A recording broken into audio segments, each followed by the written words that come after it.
السلام عليكم ورحمة الله وبركاته. الحمد لله نحمده ونستعينه ونستغفره ونعوذ بالله من شرور أنفسنا ومن سيئات أعمالنا. من يهده الله فلا مضل له ومن يضلل فلا هادي له. وأشهد أن لا إله إلا الله وحده لا شريك له وأشهد أن محمدا عبده ورسوله. أما بعد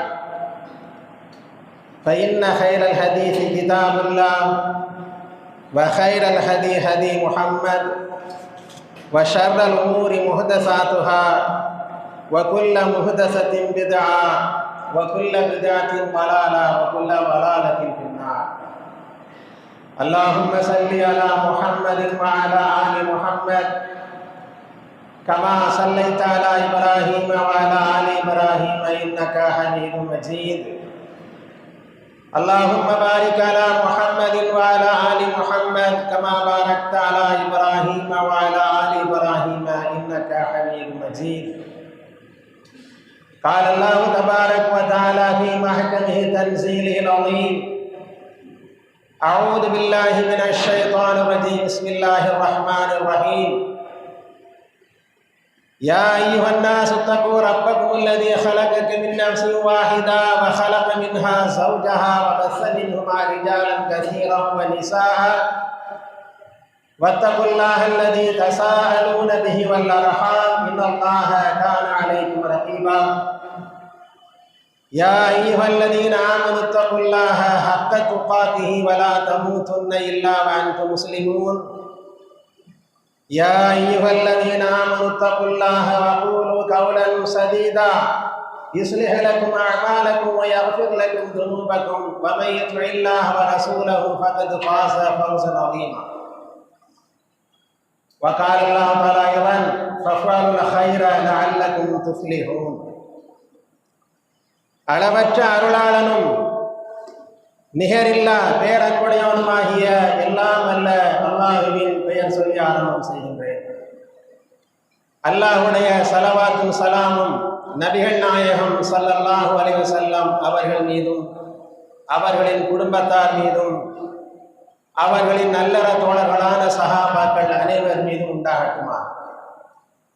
அல்லாஹ்வுடைய மார்க்கத்தை நபிகள் நாயகம் ஸல்லல்லாஹு அலைஹி வஸல்லம் அவர்கள் வழிமுறை பேணி வாழக்கூடிய எல்லா முஸ்லிம்களுக்கும் அல்லாஹ்வுடைய கடமை நிறைவேற்ற வந்திருக்கின்ற நம் அனைவருக்கும் அந்த அல்லாஹ்வுடைய வற்றா பெருங்கருணை என்றென்றும் நிலவட்டுமா.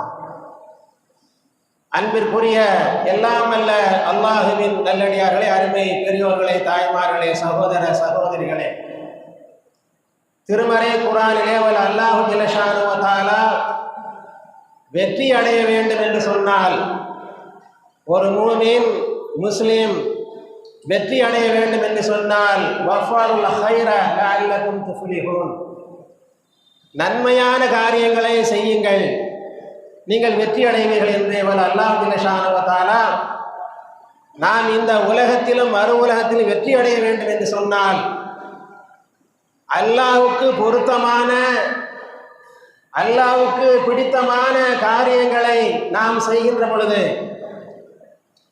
அந்த நன்மையான காரியங்களை நம்மை வெற்றியின் பாதையில் அழைத்து செல்லும் என்று திருமறை குர்ஆனிலே அல்லாஹ் ஜல்ல ஷானுஹு வ தஆலா சொல்லி காட்டுகின்றார். நபிகள் நாயகம் ஸல்லல்லாஹு அலைஹி வஸல்லம் அவர்களும் கூட இந்த உம்மத் அல்லாஹ்வை நம்பியிருக்கக்கூடியவர்கள், அல்லாஹ்வுடைய தூதருக்கு கட்டுப்பட்டு நடக்கக்கூடிய முஸ்லிம்கள் எந்தெந்த நன்மையான காரியங்களை செய்தால் வெற்றி அடைய முடியும் என்பதை பற்றி பல்வேறு நிகழ்வுகளில் பல்வேறு சந்தர்ப்பங்களில் நபிகள் நாயகம் ஸல்லல்லாஹு அலைஹி வஸல்லம் அவர்கள் பல்வேறு விஷயங்களை சொல்லியிருக்கிறார்கள். ஒரு நாள் நபிகள் நாயகம் ஸல்லல்லாஹு அலைஹி வஸல்லம் அவர்கள் சஹாபாக்களிடத்திலே ஒரு வார்த்தையை, ஒரு கேள்வியை கேட்கின்றார்கள். அலா அதுல்லுக்கும் அலா மா யம்ஹுல்லாஹு பில் ஹதாயா வ யர்ஃபஉ பிகும் தரஜாத். சஹாபாக்களை நோக்கி நபிகள் நாயகம் ஸல்லல்லாஹு அலைஹி வஸல்லம் அவர்கள் அலா அதுல்லுக்கும் அலா மா யம்ஹுல்லாஹு பில் ஹதாயா, எந்த நன்மையான காரியங்களை செய்தால் நம்முடைய பாவங்களை அது அழித்து விடுமோ, வயர்ஃபு பில் ஹதாயா வயர்ஃபு பிஹி தரஜாத், எந்த காரியங்களை செய்தால் நம்முடைய தகுதியை உயர்த்துமோ. சில காரியங்கள் இருக்கிறது, அந்த காரியங்களை செய்தால் பாவங்களை அந்த காரியங்கள் அழிக்கும், நமக்கு இருக்கின்ற அந்தஸ்துகளை எல்லாம் அது உயர்த்தும். அந்த மாதிரி காரியங்களை உங்களுக்கு நான் அறிவிக்க வேண்டாமா என்று நபிகள் நாயகம் ஸல்லல்லாஹு அலைஹி வஸல்லம் அவர்கள் சஹாபாக்கிட்ட கேட்குறாங்க. அப்போ யாராக இருந்தாலும் கூட, எந்த ஒரு மூமினாக இருந்தாலும், எந்த ஒரு முஸ்லீமாக இருந்தாலும் கூட, இந்த உலகத்தில் வாழக்கூடிய நாம் மறு உலகத்திலே வெற்றி அடைய வேண்டும் என்று சொன்னால், இந்த உலகத்தில் இஸ்ஸத்தான ஒரு வாழ்க்கை, கண்ணியமான வாழ்க்கை வாழ வேண்டும் என்று சொன்னால், நம்முடைய பாவங்கள் அழித்த நிலையிலே நாம் வாழ வேண்டும், நம் அந்தஸ்து உயர்த்தக்கூடிய அளவுக்கு உண்டான செயல்களை செய்ய வேண்டும் என்றுதான் எல்லோருமே விரும்புவார்கள். சஹாபாக்கள் சொன்னாங்க. நபிகள் நாயகம் ஸல்லல்லாஹு அலைஹி வஸல்லம் கேட்டோடனே, பலா யா ரசூலல்லாஹ், அல்லாஹ்வுடைய தூதரே, எந்த ஒரு காரியத்தை செய்தால் எங்கள் பாவங்கள் அழிக்கப்படுமோ, எங்கள் அந்தஸ்து உயர்த்தப்படுமோ, அதை நீங்கள் எங்களுக்கு சொல்லித்தாருங்கள், அதை சொல்லுங்கிறாங்க. அப்ப எல்லாருக்குமே அந்த ஆசை, நமக்கும் கூட அந்த ஆசை, நமக்காக வேண்டித்தான் இது சொல்லப்படுகிறது, உம்மத்துக்காக வேண்டி சொல்லப்பட்ட அந்த விஷயம். நபிகள் நாயகம் ஸல்லல்லாஹு அலைஹி வஸல்லம் அவர்கள் பல்வேறு சந்தர்ப்பங்களில் பல்வேறு காரியங்களை சொல்லியிருக்கிறார்கள். இந்த நேரத்தில் நீங்கள் செய்யக்கூடிய காரியம் பாவத்தை அழிக்க வேண்டும், அந்தஸ்தை தகுதியை உயர்த்த வேண்டும் என்று சொன்னால், அதற்குண்டான 3 காரியங்களை நபிகள் நாயகம் ஸல்லல்லாஹு அலைஹி வஸல்லம் சொல்லி காட்டினார் இந்த சந்தர்ப்பத்தில். ஒன்றாவது, இஸ்பாகுல் உலூஇ அலல் மகாரி, சிரமமான நேரங்களிலும் கூட பரிபூர்ணமாக நீங்கள் ஒலு செய்யுங்கள். தொழுகைக்காக வேண்டி ஒலு செய்கின்ற பொழுது ஏனோ தானோ என்று உறுப்புகளை கழுகாமல் பரிபூர்ணமாக நீங்கள் ஒலு செய்ய வேண்டும். அது சிரமமான நேரங்களாக இருந்தாலும் சரிதான். பனி காலங்கள், மழை காலங்கள் என்ன செய்யணும்னா சும்மா ஏனோ தானோ அப்படி ஒலு செய்யக்கூடாதுங்கிறாங்க. இஸ்பாகுல் உலூஇ அலல் மகாரி, உங்களுக்கு சிரமமான நேரங்களாக இருந்தாலும், உங்களுக்கு கஷ்டமான நேரங்களாக இருந்தாலும் கூட தொழுகைக்காக வேண்டி நீங்கள் ஒலு செய்கின்ற பொழுது பரிபூர்ணமாக நீங்கள் செய்யுங்கள். இது ஒரு காரியம். இரண்டாவது, கஸரத்துல் ஹுத்தா இலல் மசாஜித், அதிகமான எண்ணிக்கையோடு நடந்து நீங்கள் பள்ளிக்கு செல்லுங்கள். அப்போ பள்ளிக்கு வரக்கூடிய நேரங்களில் காலாக நடந்து எந்த அளவுக்கு உங்களுக்கு அதிகமான நடக்க முடியுமோ அந்த அளவுக்கு அதிகமான நடைகளோடு நீங்கள் பள்ளிவாசலுக்கு வாருங்கள். இது ஒரு காரியம். மூன்றாவது, வந்திவாரு ஸலாத்தி பஅத ஸலாத், தொழுகையை ஆரம்பிப்பதற்கு முன்பாகவே, ஏற்கனவே நீங்கள் தொழுதிருப்பீர்கள், ஒரு தொழுகை ஒரு வக்து தொழுதிருக்கலாம், அசர் தொழுதிருக்கலாம், அந்த தொழுகை முடிந்ததற்கு பிறகு அடுத்த வக்து மக்ரிப் வருகிறது என்று சொன்னால், அந்த மக்ரிப் தொழுகைக்காக வேண்டி நீங்கள் காத்திருங்கள் அப்படின்னாங்க.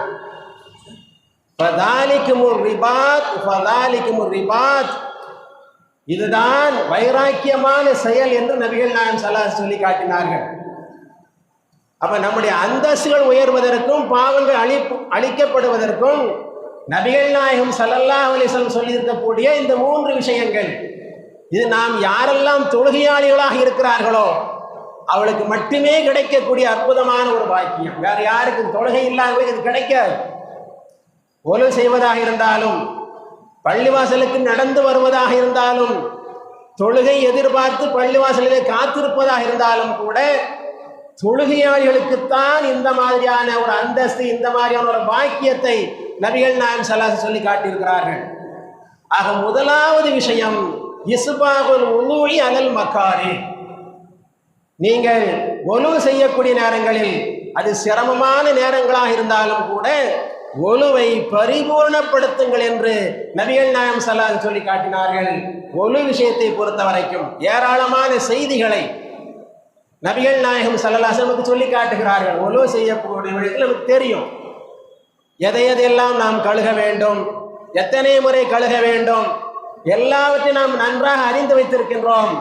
அந்த ஒலுவை பற்றி நபிகள் நாயகம் ஸல்லல்லாஹு அலைஹி வஸல்லம் சொல்லி காட்டுகின்ற பொழுது, நீங்கள் ஒலு செய்கின்ற பொழுது கையை கழுகினால் கையின் மூலமாக எந்தெந்த பாவங்களை எல்லாம் நீங்கள் செய்திருப்பீர்களோ அந்த பாவங்கள் எல்லாம் தண்ணீரோடு போய்விடும்.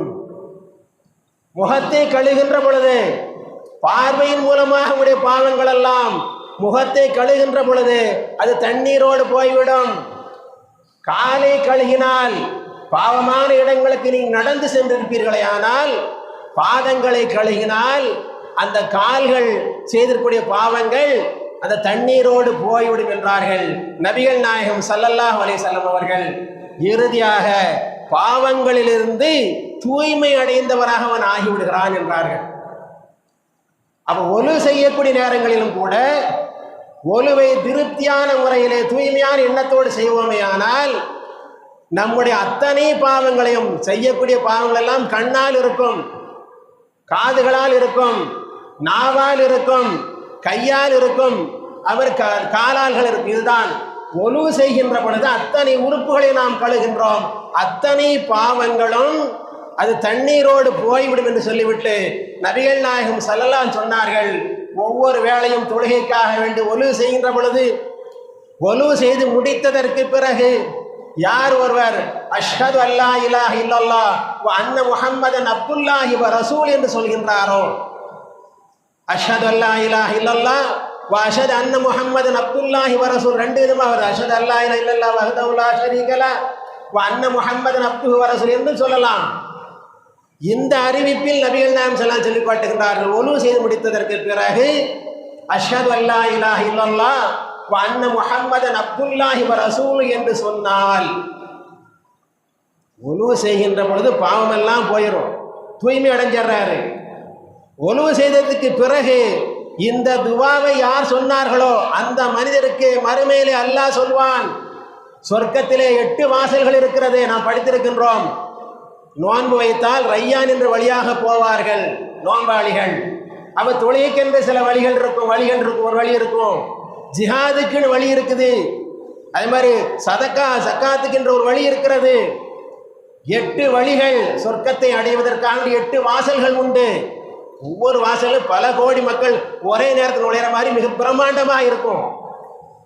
இந்த யார் ஒருவர் நல்ல விதமாக ஒலு செய்து முடித்துவிட்டு அஷ்ஹது அல்லா இலாஹ இல்லல்லாஹ் வ அன்ன முஹம்மதன் அப்துல்லாஹி வ ரசூல் என்று சொல்கின்றாரோ அவரிடத்திலே மலக்குமார்கள் சொல்வார்கள், சொர்க்கத்தில் நுழைவதற்கு 8 வாசல்கள் இருக்கிறது, நீ எந்த வாசல் வழியாக சொர்க்கத்தை நீங்க உள்ளே நுழைய வேண்டும் விரும்புகின்றாயோ நாடிய வாசல் வழியாக போன்னு சொல்வாங்க.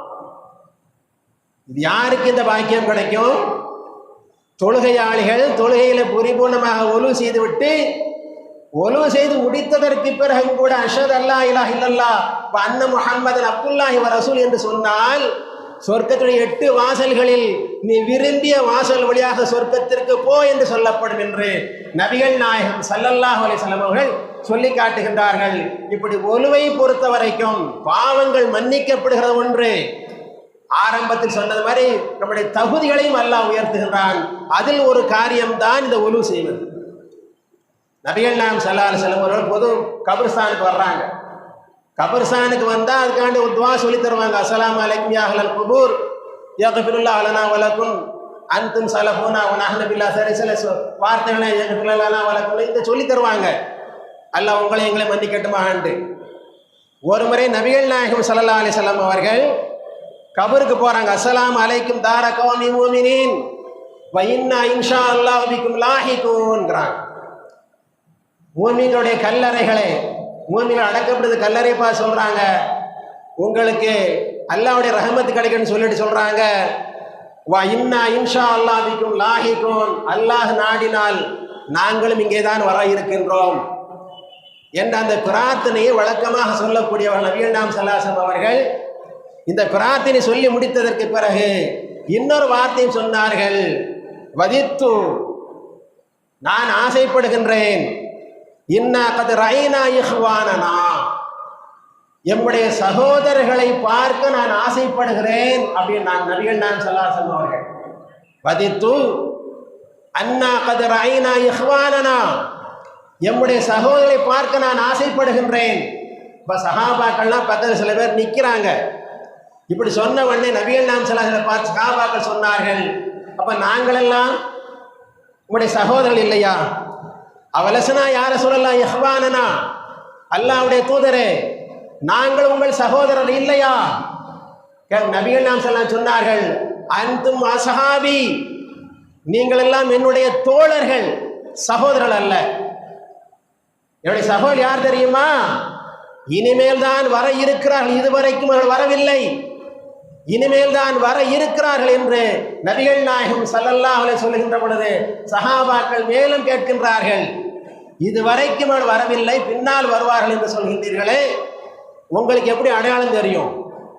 இப்போ நாங்கள் இங்கே இருக்கிறோம், இவர் அபூபக்கர், இவர் உமர், இவர் உஸ்மான், இவர் அலி, இது அப்பாஸு, இது அபூ தல்ஹா, இது அபூ ஹுரைரா, இது பிலால், உங்களுக்கு தெரியும். உங்களோடு நாங்கள் நட்போடு தோழமையோடு இருக்கின்றோம். அப்ப பார்க்காத ஆட்களை எப்படி நீங்க அடையாளம் கொண்டு கொள்வீர்கள்? இது வரைக்கும் வரலங்கிறீங்க, பின்னால வருவாங்கங்கிறீங்களே. அப்பொழுதுதான் நபிகள் நாயகம் ஸல்லல்லாஹு அலைஹி வஸல்லம் சொல்லி காட்டினார்கள், அந்த என்னுடைய சகோதரர் நான் எப்படி அடையாளம் கொண்டு கொள்வேன் தெரியுமா என்று சொல்லிவிட்டு, ஒரு பெருங்கூட்டம், குதிரை கூட்டம் எல்லாம் கருப்பா இருக்குது, குதிரை கூட்டம் பெரிய கூட்டமா இருக்குது, எல்லாம் கருப்பா இருக்குது. அந்த கூட்டத்திற்கு மத்தியில் ஒரே ஒரு குதிரை, முகம் வெண்மையாக இருக்கிறது, முன்னங்காலும் பின்னங்காலும் வெண்மையா இருக்குது. இதை அந்த கூட்டத்தை பார்ப்பவர் கருப்பு குதிரைகளுக்கு மத்தியில் வெண்மையான தலையுடைய, வெண்மையான கால்களுடைய குதிரையை அடையாளம் கண்டுகொள்வாரா மாட்டான்னு அடையாளம் கண்டுகொள்ளலாம். எல்லாம் கருப்பு இருக்கும் பொழுது ஒன்று மட்டும் வெள்ளையா தெரிஞ்சு அடையாளம் கண்டுகொள்ளலாம். நபிகள் நாயகம் ஸல்லல்லாஹு அலைஹி வஸல்லம் சொல்லி காட்டினார்கள், இது போன்றுதான் நான் அடையாளம் கண்டுகொள்வேன். யார? இதுவரைக்கும் வராமல் இனிமேல் வர இருக்கிறார்கள் என்னுடைய சகோதரர்கள், அவர்களை நான் அடையாளம் கொண்டு கொள்வேன். எதை வைத்து அடையாளம் கொண்டு கொள்வேன் என்றால், ஒவ்வொரு நாளைக்கும் தொழுகைக்காக வேண்டி ஒலு செய்கின்றார்களே, ஒலு செய்கின்ற பொழுது எதையெல்லாம் ஒலு செய்கின்றார்களோ அந்த உறுப்புகள் எல்லாம் வெண்மையாக ஜொலித்துக் கொண்டிருக்கும், அப்படியே வெண்மையா ஜொலிச்சுக்கிட்டு இருக்கும். அதை பார்த்து நான் அடையாளம் கொண்டு கொள்வேன் என்று சொல்லிவிட்டு சொன்னார்கள், அந்த என்னுடைய சகோதரர்களுக்காக வேண்டி ஹவுலுல் கௌசர் தடாகத்தில் தண்ணீர் கொடுப்பதற்காக நான் காத்து கொண்டிருப்பேன் என்றான். யாருக்கு இந்த பாக்கியம்? ஹவுலுல் கௌசரை பொறுத்த வரைக்கும் அல்லாஹு ஜல்ல ஷானஹு திருமறை குர்ஆன் சொல்லி காட்டுறான், இன்னா அதைனாக்கல் கௌசர், இன்னா அதைனாக்கல் கௌசர். நபியே, உனக்காக வேண்டி இந்த அல் கௌசர் என்பதை நாம் வழங்கி இருக்கிறோம்ங்கிறான். நபிகள் நாயகம் ஸல்லல்லாஹு அலைஹி வஸல்லம் அவர்கள் கௌசரிலே காத்து கொண்டிருப்பார்கள். சொன்னார்கள், இந்த அல் கௌசர் தடாகம் இருக்கிறதே, என்னுடைய தடாகம், என்னுடைய இந்த தடாகத்தை கடக்க வேண்டும் என்று சொன்னால் 1 மாத காலம் பிரயாணம் நடக்க வேண்டும், அவ்வளவு நீளமாக இருக்கும். அங்கே இருக்கின்ற அந்த தண்ணீர் பாலை விட வெண்மையாக இருக்கும். அதேபோல் அந்த தண்ணீர் கஸ்தூரியை விட மணமாக இருக்கும். விண்மீன்களை போன்ற குவளைகள் எல்லாம் அங்கே ஜொலித்துக் கொண்டிருக்கும். அங்கே என்னுடைய சகோதரர்களுக்காண்டு நான் காத்து கொண்டிருப்பேன் என்று நபிகள் நாயகம் ஸல்லல்லாஹு சொல்லி காட்டினார். சொல்லிவிட்டு சொன்னார்கள், ஹவுஸிலே, அந்த கௌசர்ல இருந்து யார் ஒருவர் நீர் அருந்துகின்றாரோ அவர் மஹ்ஷர் மைதானத்திலே, அந்த மஹ்ஷர்ல அல்லாஹ் கேள்வி கேட்பான, 50 ஆண்டுகளுக்கு நிகராக ஒரு நாள், 50,000 ஒரே நாள் அல்லாஹ் எல்லாத்திட்டையும் கேள்வி கேட்டு முடிப்பான். நுணுக்கமாக கேட்டு முடிக்கிறதுக்கு ஒரு நாள். ஆனால் அல்லாஹ்வுடைய பாதையில் ஒரு நாள் என்பது நம்முடைய கணக்குக்கு 50,000 ஆண்டுகளுக்கு சமம். அந்த ஒரு நாள் ரசூலுல்லாஹ் சொல்றாங்க, இந்த கௌசர் தடாகத்தில் இருந்து தண்ணீர் குடித்தவர்கள் எந்த தாகத்தையும் அடைய மாட்டார், தாகமே வராதவங்க. 50,000 ஆண்டுகள் நின்றாலும் கூட தாகிக்காத ஒரு, எந்த அளவுக்கு நாம் ஏற்கனவே படித்திருக்கின்றோம். மஹ்ஷர் நாளை பொறுத்த வரைக்கும் அல்லாஹு ஜல்ல ஷானஹு வ தஆலா இன்றைக்கு சூரியனை பொறுத்த வரைக்கும் பூமியில இருந்து 15 கோடி மைலுக்கு அப்பால் இருக்குதுங்கிறாங்க. சூரியனுடைய இந்த பூமியில இருந்து 15 கோடி மைல்களுக்கு அப்பால சூரியன் இருக்குதுங்கிறாங்க. அந்த சூரியனுடைய ஒளியும் கூட ஃபில்டர் பண்ணி தான் வருது. மேல முகடை நாம் அமைத்திருக்கிறோம் என்று அல்லாஹ் சொல்றான். வானத்திலே முகடை அமைத்திருக்கின்றோம். அந்த வேகம், அந்த வெப்பம் அந்த முகட்டிலே விழுந்து அதிலிருந்து ஃபில்டர் பண்ண அந்த வெப்பம் தான் இன்றைக்கு நாம் அனுபவிச்சுட்டு இருக்கோம். வெப்பத்தை சூடு தனித்து தான் நல்லா அனுப்புறான், டைரக்டா அனுப்ப முடியாது. 15 கோடி மைல்களுக்கு அப்பால் இருக்கக்கூடிய சூரியன் ஃபில்டர் பண்ணி வருது. நம்மளால சரியான முறையில இந்த வெப்பத்தை தாங்க முடியல. மஹ்ஷருடைய நேரத்தில் கேள்வி கேட்கக்கூடிய அந்த நேரத்தில் நபிகள் நாயகம் ஸல்லல்லாஹு சொல்லி காட்டுகிறார்கள், சூரியனை அல்லாஹு ஜல்ல ஷானஹு வ தஆலா ஒரு மீல் அளவு கொண்டு வந்து நிற்பான். சஹாபாக்கள் சொல்கிற ஒரு மீல் என்று சொன்னால் ஒரு மைலையும் குறிக்கும், ஒரு மைல் தூரம் அதையும் குறிக்கும். ஒரு மீல் என்பது கண்ணுக்கு சுருமா போடுறாங்க பாருங்க, சுருமா குச்சி, அதற்கும் நாங்கள் மீல் என்று தான் சொல்லுவோம்ன்றாங்க. சுருமா போடுற குச்சி இருக்குத நீங்க பார்த்துருப்பீங்க, வெளிநாட்டில் வந்தாச்சுன்னு சொன்னா சின்ன ஒரு பாட்டெல்லாம் சுருமா இருக்கும், அதுல ஒரு குச்சி ஒன்று போட்டிருப்பாங்க, ஒரு கம்பி மாதிரி ஒரு குச்சி இருக்கும். அதுல முக்கியம் செய்வோம்னா கண்ணில் அப்படி வச்சுக்கிட்டு கண்ணை மூடிக்கிட்டு அந்த குச்சியை லேசம் அப்படி எடுத்துருவாங்க, மேலே எங்களே பட்டுரும். இந்த குச்சிக்கும் மீல் என்று தான் சொல்லப்படும். நபிகள் நாயகம் ஸல்லல்லாஹு அலைஹி வஸல்லம் அவர்கள் ஒரு மீல் என்று சொன்னால் அது ஒரு மைலா அல்லது இந்த சுர்மா அளவுக்கா என்று தெரியாது. எந்த அளவுக்கு ரசூலுல்லாஹ் சொல்றாங்கண்டா, ஒவ்வொருவரும் அவருடைய பாவத்தை முன்னிட்டு அந்த பாவத்துக்கு தகுந்த மாதிரி வியர்வையிலே நின்று கொண்டிருப்பார்கள். சில பேர் கொஞ்சம் பாவம் செஞ்சிருப்பாங்க, கரண்டைக்கார அளவுக்கு வேர்த்து ஒழுகி கிடக்கும், அந்த நீரில் அவர் நின்று கொண்டிருப்பார்கள். சிலர் மூட்டுக்கால் அளவுக்கு இருக்கும் வேர்வை, அந்த வேர்வையில நின்று கொண்டிருப்பார்கள். சிலர் இடுப்பில் சுத்தக்கூடிய அந்த ஆடை அளவுக்கு, இடுப்பு அளவுக்கு வேர்வையிலே தண்ணீரில் நின்று கொண்டிருப்பார்கள். அடுத்து சொன்னாங்க நபிகள் நாயகம் ஸல்லல்லாஹு அலைஹி வஸல்லம், சிலருக்கு கடவாய் அளவுக்கு இருக்கும் வேர்வை, தண்ணீரில் நின்று கொண்டிருப்பார்கள்.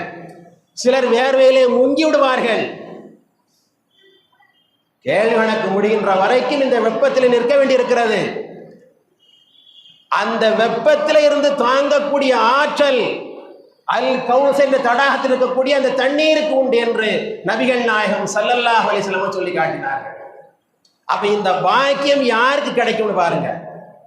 சாதாரணமா நம்ம ஒலி செய்யறோம், இதை வந்துகிட்டோம் அப்ப நம்ம நினைக்கிறோம் நம்மளுக்காக வேண்டித்தான் நம்ம ஒலி செய்யறோம். தொழுகை நிறைவேண்டும் என்று சொன்னால் நபிகள் நாயகம் ஸல்லல்லாஹு சொன்னார்கள், தொழுகையை நிறைவேற்றணும்னு சொன்னா ஒலு இல்லாம தொழுகை இல்லைன்ட்டாங்க.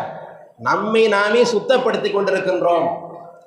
நம்மை நாமே சுத்தப்படுத்தி கொண்டிருக்கக்கூடிய உறுப்புகளை கழுவி கொண்டிருக்கிற நமக்கு அல்லாஹு ஜல்ல ஷானஹு வ தஆலா மறுமையிலே மகத்தான அந்தஸ்தை வைத்திருக்கிறான் என்று சொன்னால் இதை நாம் இழப்பதற்கு தயாராக ஆகிவிடவே கூடாது. இந்த பாக்கியம் யாருக்கு கிடைக்கும் பாருங்க. இந்த பாக்கியம் யாருக்கு கிடைக்கும்? யார் தொழுகையாளிகளாக இருக்கிறா அவங்களுக்கு தான் கிடைக்கும். தொழுகை இல்லாட்ட இந்த மாதிரி பாக்கியங்களை இழந்து விட நாம் ஆயிடுவோம். தொழுகை இல்லைன்னு வச்சுக்கிடுங்க, யாருக்கு நபிகள் நாயகம் ஸல்லல்லாஹு அலைஹி சொல்லி காட்டினார்கள், இந்த காரியங்கள் எல்லாம் பாவங்களை அழிக்கும், அந்தஸ்துகளை, நம்முடைய மரியாதை, நம்முடைய மதிப்பை உயர்த்தும். பொதுவாக ஒரு விஷயம் அது மிகவும் நுணுக்கமாக பார்ப்போமே ஆனால் ஒவ்வொரு உறுப்புகளும் கழுகப்படுகின்ற பொழுது அந்தந்த உறுப்புகள் செய்துகின்ற பாவங்கள் எல்லாம் தண்ணீரோடு ஓடி போய்விடும். பாவத்திலும் தூய்மை மனிதன் ஒரு மனிதன் ஒரு தொழுகைக்கு அடுத்த தொழுகைக்கு மத்தியில் செய்யக்கூடிய அந்த ஒலுவினால் பாவம் நீங்கி இருக்கணும். பெரும்பாவங்கள் செஞ்சிருந்தா அது தௌபா செய்யணும். நாம நம்மை அறியாமல் சிறு சிறு பாவங்கள் செய்திருப்போமே ஆனால் அல்லாஹு ஜல்ல ஷானஹு வ தஆலா இப்படிப்பட்ட நன்மையான காரியங்களை ஒலுவினால் அப்படிப்பட்ட ஒரு அந்தஸ்தை நமக்கு தருகின்றான். அல்லாஹுடைய நல்லடியார்களை, இந்த வாக்கியம் தொழுகையாளிகளை தவிர வேறு யாருக்கும் கிடைக்காது என்பதை உணர்ந்து கொண்டு இந்த வாக்கியத்தை அடைகின்ற நன்மக்களாக அல்லாஹு ஜல்ல ஷானஹு வ தஆலா நம் அனைவரையும் ஆக்கி அருள்புரிவானாக. வஆஹிரு தஅவானா அனில் ஹம்துலில்லாஹி ரப்பில் ஆலமீன்.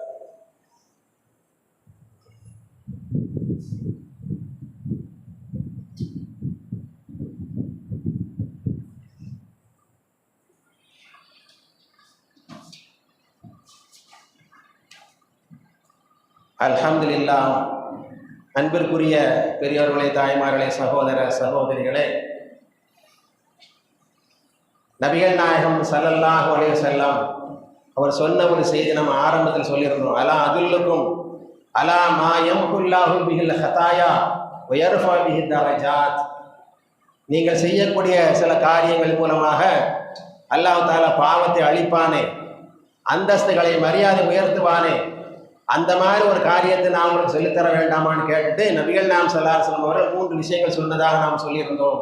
அதில் முதல் விஷயம்தான் இஸ்பாபுல் உலூஇ அலல் மகாரி, ஒலுவை பொறுத்த வரைக்கும் பூரணமாக செய்வது. இந்த பூரணமாக செய்யக்கூடிய விஷயத்தை பொறுத்த வரைக்கும் நாம் அதில் சில நேரங்களில் பொடுபோக்காக நம்ம இருக்கிறோம். என்ன பொடுபோக்காக இருக்கிறோம்? கையை கழுவுவோம். நபிகள் நாயகம் ஸல்லல்லாஹு அலைஹி வஸல்லம் அவர்கள் அதுக்கென்று எண்ணிக்கையை நமக்கு செய்து காட்டியிருக்கிறார், எண்ணிக்கை செஞ்சு காட்டியிருக்கிறாங்க. ஒவ்வொரு உறுப்புகளையும் கழுவுறோம். கையை கழுவுறோம், வாயை கொப்பிக்கிறோம், நாசிக்கு தண்ணீர் செலுத்துகின்றோம், முகத்தை கழுவுறோம், மீண்டும் கையை கழுவுறோம், தலைக்கு மசகு செய்கின்றோம், அது மாதிரி காதுக்கு மசகு செய்கின்றோம், காலை கழுவுகின்றோம், உணவு செய்கின்றோம். அதுக்கென்று ஒரு வரம்பை சொன்னார்கள் நபிகள் நாயகம் ஸல்லல்லாஹு அலைஹி வஸல்லம். உணவு செய்கின்ற பொழுது ஒவ்வொரு உறுப்புகளையும் ஒவ்வொரு முறை நல்ல விதமாக கழுவினால் போதுமானது. ஒரு முறையும் கழுவலாம். ஒவ்வொரு உறுப்புகளையும் 2 முறையும் கழுகலாம். ஒவ்வொரு உறுப்புகளையும் 3 முறையும் கழுகலாம். 3 தடவைக்கு மேல் கழுகினால் அவன் பாவின்ட்டான். 3 தடவைக்கு மேல கழுவக்கூடாது. பைப்பை திறந்து விட வேண்டியது, பாட்டில் கையை கழுவிட்டே இருக்கும், வாயை கொப்பளிச்சுக்கிட்டே இருக்கும், தண்ணீர் பாட்டில் போய்கிட்டே இருக்கும். இஸ்ராப் ஒன்று. வீண் வரையும் செய்யக்கூடிய பாவத்திலையும் அதில் நம்ம ஈடுபடுற மாதிரி ஆயிடும். அல்லாஹ் தெளிவாக சொல்றான், இன்னஹு லா யுஹிப்புல் முஸ்ரிஃபீன்ட்டான். வீண் வரையும் செய்யக்கூடியவங்கள அல்லாஹ் நேசிக்கவே மாட்டான். அந்த லிஸ்ட்லேயே நம்ம போய் சேர்றோம்.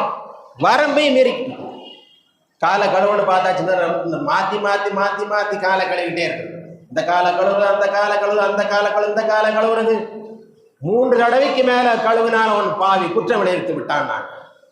அதே போன்று காலை கழுவும் பொழுது இந்த குதிகாலில் கீழே பார்த்து கழுவுங்கிறாங்க நபிகள் நாயகம் ஸல்லல்லாஹு அலைஹி வஸல்லம். குதிகாலை பார்த்து கழுவும். சில நேரங்களில் காலை கழுவிங்க, குதிகாலில் எதாச்சும் ஒரு இடத்துல படாமல் போயிடும். அவங்களுக்கு எச்சரிக்கை பண்ணாங்க, எந்த குதிகால் சரியான முறையில் கழுகவில்லையோ அது நரகத்துக்கு போயிடும்ன்றாங்க. ஒழுவு செய்யக்கூடிய விஷயத்தை பொறுத்த வரைக்கும் நாம் ஒவ்வொரு தடவை 2 தடவை 3 தடவை கழுகலாம். அதற்கு மேலே கழுகக்கூடாது. கழுகின்ற பொழுது பரிபூர்ணமாக ஒழுவு செய்ய வேண்டும். பரிபூர்ணமாக ஒழுவு செய்யக்கூடிய இந்த காரியத்தை நபிகள் நாயகம் ஸல்லல்லாஹு அலைஹி வஸல்லம் அவர்கள் நம்முடைய பாவங்கள் அழிக்கப்படுவதற்கும் நம்முடைய தகுதி உயர்த்தப்படுவதற்கும் காரணமாக சொன்னார்கள். அப்படிப்பட்ட நன்மக்களாக அல்லாஹ் ஜல்ல ஷானஹு வ தஆலா நம் அனைவரையும் ஆக்கி அருள்புரிவானாக. வ ஆகிரு தாவானா அனில் ஹம்துலில்லாஹி ரப்பில் ஆலமீன். அஸ்ஸலாமு அலைக்கும் வரஹ்மத்துல்லாஹி வபரகாத்துஹு.